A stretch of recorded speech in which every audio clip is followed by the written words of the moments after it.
بہت بڑا عظیم واقعہ ہے کہ حضور صلی اللہ علیہ وسلم سفر سے واپس آ رہے تھے تو آپ کی عادت مبارک تھی کہ ایک صحابی کو اپنے لشکر کے پیچھے رکھتے تھے جو ایک دن پیچھے چلتا تھا، اور تاکہ وہ اس جگہ پہ آئے جہاں رات کو حضور نے قیام کیا تھا۔ بھی کوئی صحابی کوئی چیز بھول تو نہیں گیا، کسی کی کوئی چیز رہ تو نہیں گئی، تو وہ اٹھا کے لے آتا تھا۔ اللہ کی شان یہ ہے کہ ایک رات جب صحابہ اٹھے، حضور اٹھے، تیاری کی، تو بی بی عائشہ سو رہی تھی، ان کو نیند کا غلبہ تھا۔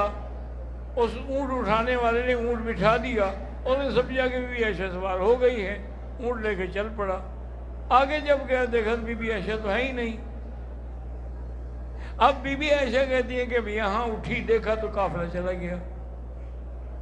اب میں نے کہا انا للہ و انا الیہ راجعون، اللہم اجرنی فی مصیبتی واخلف علی کل غائبۃ لی منک بخیر۔ میں نے کہا اب اس کا حل یہ ہے کہ اگر میں دوڑوں ان کے پیچھے تو میں ان کو پکڑ نہیں سکتی، تو اس کا بہتر حل یہی ہے کہ میں یہیں کپڑا لے کے سو جاتی ہوں۔ حضور کو جب پتہ لگے گا کہ عائشہ رہ گئی ہے تو لازم مجھے ڈھونڈیں گے، میری تلاش ہوگی۔ اب میں کہ وہ کپڑا لے گئی تو صحابی جو تھے نا وہ آئے، جو پیچھے رہ کے آتے تھے، وہ جب آئے وہ کہتے ہیں کہ میں نے دیکھا کہ کوئی آدمی سو رہا ہے۔ میں نے آگے جب کپڑا ہٹا، میں نے انا للہ، بی بی عائشہ ہے، چونکہ وہ بچپن سے جانتے تھے ان کو، تو میں نے پھر جلدی سے اپنا منہ پھیر لیا اور اونٹ کو بٹھا دیا اور کہا کہ بی بی آپ اونٹ پہ سوار ہو جائیں پھر ہم چلیں گے۔ تو کہتی ہے بی بی عائشہ کہتے ہیں واللہ خدا کی قسم اس کے بعد اس نے مجھ پہ نظر ہی نہیں ڈالی، میں خود ہی اونٹ پہ سوار ہو جاتی تھی، جب سوار ہو جاتی تھی تو اونٹ آگے لے کے چل پڑتا تھا۔ تو اسی طرح چلتے چلتے وہ حضور کے قافلے تک پہنچا، لیکن دشمنوں کو موقع مل گیا۔ عبداللہ ابن ابی جیسا رئیس المنافقین بھی ساتھ تھا، اور دیکھا اب یہ کیسے ہو سکتا ہے کہ ایک جوان عورت ہو، جوان مرد ہو، انہوں نے کچھ بھی نہیں کیا۔ اس کا مطلب ہے بی بی عائشہ نے خود اپنے آپ کو روکا تھا اس بندے کے لیے۔ نعوذ باللہ۔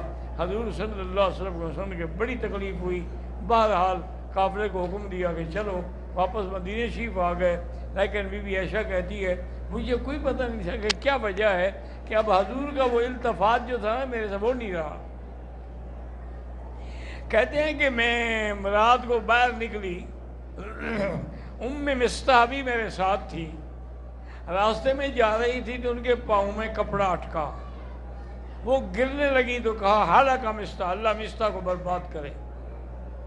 بی بی ایسے کہتی میں کھڑی ہوگی، میں نے کہا کیا اپنے بیٹے کو بد دعا کر رہی ہو مستح کو؟ وہ تو رجل بدری، وہ تو صحابی ہے بدری۔ انہوں نے کہا تمہیں پتہ نہیں ہے؟ انہوں نے کہا مجھے تو کوئی پتہ نہیں۔ انہوں نے کہا ایسے تم پر تہمت لگی ہے، اور بدقسمتی یہ ہے کہ میرا بیٹا بھی اس میں شریک ہے، وہ بھی تہمت والوں کا ساتھ دے رہا ہے۔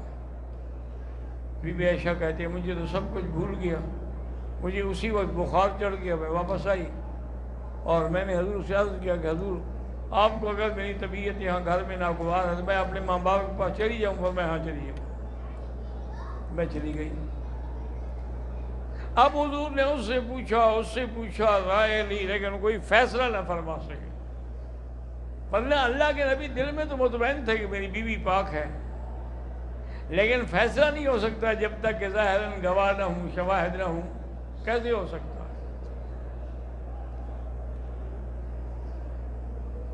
اس کے بعد وہ کہتے ہیں جناب حضرت عمر نے کہا کہ حضور نے مجھے بلایا، حضور نے مجھے بلایا اور کہا کہ عمر میں تم سے بی بی عائشہ کے بارے میں بات کرنا چاہتا ہوں۔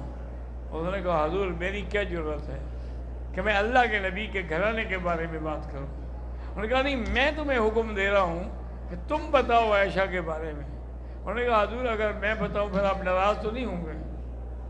آپ نے بتایا کہ نہیں ہوں گا۔ انہوں نے کہا یہ نکاح بی بی عائشہ سے آپ نے خود کیا ہے یا اللہ نے کرایا ہے؟ انہوں نے کہا بھائی میرا تو کوئی بھی نکاح اللہ حکم کے بغیر نہیں ہوا، میرا نکاح ہو یا میری بیٹیوں کا، اللہ کا حکم ہوتا ہے پھر نکاح ہوتا ہے۔ انہوں نے کہا حضور عجیب بات ہے کہ یعنی ہمیں اپنی اولاد کے لیے پاک بیوی مل جاتی ہے، اللہ کو اپنے نبی کے لیے پاک بیوی نہیں ملی، یہ کیسے ہو سکتا ہے؟ اور دوسرا انہوں نے کہا حضور دوسرا سوال میرا یہ ہے کہ آپ کے بدن پر کوئی مکھی بیٹھتی ہے؟ حضور نے فرمایا کہ نہیں۔ انہوں نے کہا جب گندی مکھی حضور کے بدن پہ نہیں بیٹھ سکتی، آپ کے بستر پر گندی عورت کیسے آ سکتی؟ سبحانک ھذا بہتان عظیم، یہ جھوٹ ہے، بہتان ہے۔ حضرت عمر کا چہرہ، حضور کا چہرہ مبارک کھل گیا، گھر میں تشریف لے آئے، ابو بکر بھی تھے، ان کی والدہ بھی تھی، سب تھے۔ پھر حضور نے جب یہ آیات پڑھی تو سارے الحمدللہ سب کے چہرے کھل اٹھے، اور اللہ نے قرآن میں پھر وہی لفظ بھیج دیے جو عمر نے کہے تھے، سبحانک ھذا بہتان عظیم۔ تو یہ مقام تھا حضرت عمر کا، کہ جو چیز فیصلہ اس نے زمین پہ کیا تھا وہ اللہ نے قبول فرما کے آسمانوں سے اس فیصلے کو جاری کر دیا۔ زندگی رہی تو انشاءاللہ بات باقی، کیونکہ اصل میں بیماری کی وجہ سے کمزوری اتنا ہو گئی ہے کہ میں زیادہ دیر نہیں بول سکتا۔ یہ بھی آپ لوگوں کی دعا ہے کہ